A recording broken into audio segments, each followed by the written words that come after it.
So, one of the things that I just discussed in the last live is the idea that victims are often struggling when they are working on integrating their reality that they've experienced, that they've been a victim of abuse, and they are trying to communicate that to other people and hoping that these other people will believe them. And the interesting thing is the more you need this other person to believe you, the less likely it seems that they will. And so this causes a lot of kind of like secondary trauma for victims of abuse because then they're not getting that support from their community in the way that they need. And so when I give advice to victims of abuse about telling their story to another person that they're hoping to kind of cultivate as an ally, essentially I tell them like don't be emotionally attached to the outcome. You tell this person what happened to you.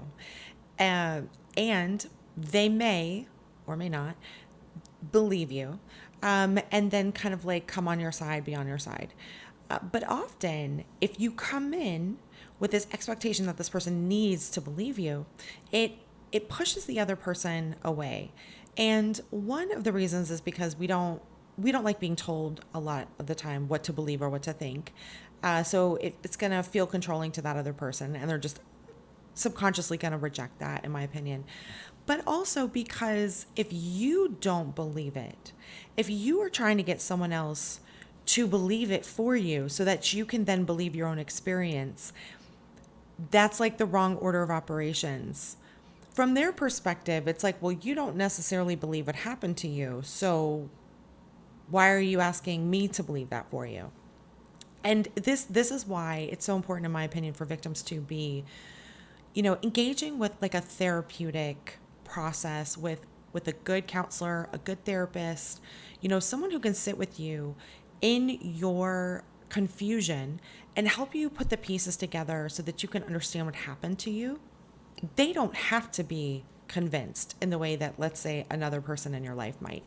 They are with you on this journey, and so it's a safe place to kind of be uncertain and unsure about what happened to you. And now I do want to clarify and say that there are many times that a victim of abuse doesn't even recognize that they've been abused, and an outside person might say, "Oh, this is abuse." So it doesn't mean that if you're not sure that another person wouldn't believe you to be a victim of abuse. It just means I think that there is a dynamic where when we're hoping or needing that other person to believe us, that is the time that it's least likely to occur. In essence, the abuser in the abuse dynamic has made themselves the arbiter of reality. And so the victim, in an attempt to figure out what is true, is therefore accidentally making another person the arbiter of their reality instead of themselves. So, like in the relationship dynamic, whether it's a parent, a partner, or a friend, that abuser has made themselves the arbiter of reality and has gaslit the victim out of believing themselves and their experience, and their understanding of reality. And so the victim quite naturally turns to outside people to help be the new arbiter of reality, so that they can sort of anchor themselves in something that's true. And so we do want to get to a point in that integration with reality process where we then shift ourselves back to becoming the arbiter of our own reality. So another thing that I wanted to bring up that's this same pattern to me is when you have, and I see this a lot with child victims of abuse. Child victims of abuse, because of the abuse they experience, they go out into the world and they're looking for validation from other people because they didn't get it from their parents. Your parents are supposed to help you in a positive way construct your identity. They're supposed to be reflecting constructively things back to you in a compassionate and empathetic way that's true, but oriented toward the positive about who you are and what your capacities and skills are. So, for example, you might you might be a kid who loved to do art, and then you're showing your art to your abusive parent, and they're like, "Oh, that sucks." you can't draw, and you're a kid doing regular kid stuff. I mean, it's not because your art is bad or that it even has to be good. It's the fact that this person doesn't like you and is finding something to criticize. So when you come from this environment, so many of the child victims of abuse are going out into the world and hoping for someone to validate them, needing that validation. And the more you need it, the less people will give it to you. And so victims of abuse can often be sitting there thinking, well, why? I'm trying so hard. Isn't this good? And if there's anything we can learn from like Kanye West, it's that we have to validate ourselves. By validating ourselves and our own work, it allows other people to join us in that validation, because we're not putting it off on another person. They're not feeling controlled or coerced into making any kind of determination about who we are or what we're capable of. Again, I think subconsciously people really push back on that.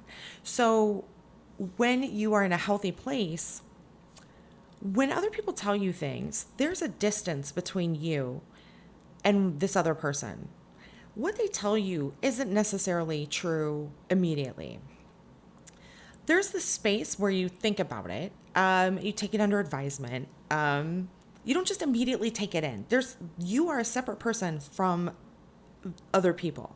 And so other people have their opinions, and that's their business. I mean, that may or may not be relevant to you. We get to choose what opinions we take in. We get to choose what we decide to do with that. And so sometimes you might be a little delulu. The feedback from the world essentially will kind of adjust our perspective of like how accurate we are. But in general, if you have strength in yourself and you say, I'm doing this thing and I like what I'm doing and I think I'm doing great, and I, certainly welcome someone else's, opinion. I'm certainly happy to hear it. Doesn't mean I'm going to necessarily take it in and believe it immediately. But sure, I love to know, right? Some outside perspectives, as long as they're offered with compassion, right? And respect for one as a human being. And so that way, you are the arbiter of your experience. You are the arbiter of who you are. And that's the thing that's been flipped in the abuse dynamic. This other person has been the arbiter of who you are. They're showing you a voodoo doll and they're saying, this is who you are. And then they attack the voodoo doll and they expect it to hurt you.